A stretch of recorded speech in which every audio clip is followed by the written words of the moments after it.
Hello friends, आज मैं आपको पार्ट्स ऑफ प्लांट पौधों के अंगों के बारे में बताने जा रही हूँ। यानी पौधे में कौन कौन से अंग हैं, उनके क्या काम हैं, वो सब हम लोग इस वीडियो में देखेंगे।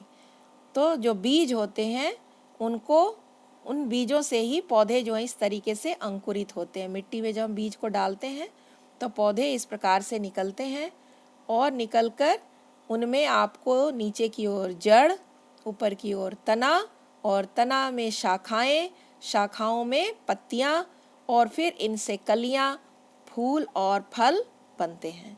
तो ये सारे पौधे के भाग हो गए: जड़, तना, पत्तियां, शाखाएं, कलियां, फूल और फल।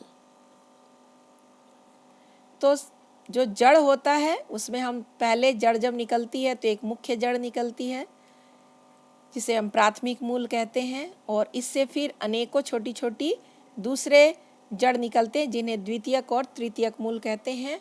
और आगे फिर मूल निकलने के बाद ये मिट्टी से खनिज लवण और जल अवशोषित कर पौधों में पत्तियों को निकालने का काम करते हैं। तो जड़ें जो होती हैं वो दो प्रकार की होती हैं। एक जड़ जो होता है उसे हम मुसला जड़ कहते हैं, जिसमें जो मुख्य जड़ है वो नीचे की ओर बढ़ती है और उससे बहुत सारी शाखाएं पतली पतली निकलती हैं, उनसे द्वितीयक और तृतीयक मूल निकलता है। और दूसरे प्रकार का जो जड़ है उसको हम रेशेदार या फाइब्रस रूट कहते हैं। तो रेशेदार जड़ में आपको जो मुख्य जड़ होती है वो कुछ दूर बढ़ने के बाद ख़त्म हो जाती है और बहुत सारे पतली पतली ढेर सारी शाखान्वित जड़ें निकलती हैं जिन्हें हम रेशेदार जड़ कहते हैं। तो जितने भी जो मोनोकॉट होते हैं, एक बीजपत्री पौधे होते हैं, उनमें रेशेदार जड़ें होती हैं, और जितने भी जो द्विबीजपत्री पौधे हैं उनमें मुसला जड़ पाया जाता है।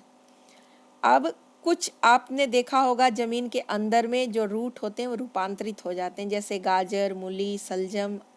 तो ये सभी जड़ों के रूपांतरण हैं। इनमें क्या होता है कि जो जड़ें जो होती हैं वो अपना मुख्य काम जो उनका होता है पौधों को सहारा देना, खड़ा करना, उसको छोड़कर वो अन्य काम करने लगते हैं, वो है भोजन को संचित करना। तो जब ये भोजन संचित करते हैं तो ये इस तरीके से मोटे हो जाते हैं, जैसे गाजर, मूली वगैरह। कैसे पहचानेंगे?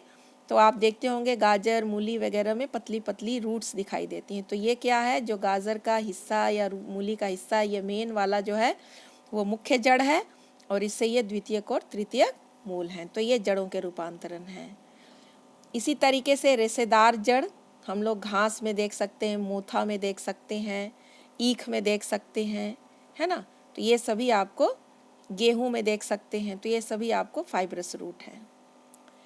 इसी तरीके से प्याज में भी आपको देखने को मिलता है।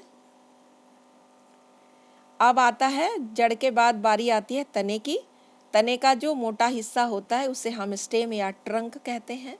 इससे बहुत सारी शाखाएं निकलती हैं और उन शाखाओं में फिर फूल और फल लगते हैं। तो तने का काम है पौधे को सहारा देना, सीधा खड़ा रखना। अब इन शाखाओं पर बहुत सारी पत्तियां निकलती हैं। इन पत्तियां की संरचनाएं भी भिन्न भिन्न होती है, पर पत्तियों का मुख्य कार्य क्या है? प्रकाश संश्लेषण करना, यानी भोजन का निर्माण करना। अब उन शाखाओं पर कलियां भी निकलती हैं, फूल भी निकलते हैं। तो जो कलियां जो होती हैं वो आगे चल करके पुष्प बन जाती हैं। तो ये पुष्प जो होते हैं ये परागन की क्रिया करते हैं और निषेचन की क्रिया के बाद फूल से फल बनता है। तो फूल से फल यहाँ बन गया है। तो ये फलों के अंदर में क्या होते हैं? बीज होते हैं। तो कुछ में एक ही बीज पाया जाता है, जैसे आम में, रसबेरी में, और कुछ में बहुत सारे बीज होते हैं, जैसे तरबूज में, सेव में। तो कुछ सिंगल सीडेड होते हैं और कुछ मेनी सीड्स वाले होते हैं। तो इस तरीके से हमने आज जाना कि पौधों के कौन कौन से भाग हैं और उनके क्या काम हैं। ठीक है, चलिए बाय।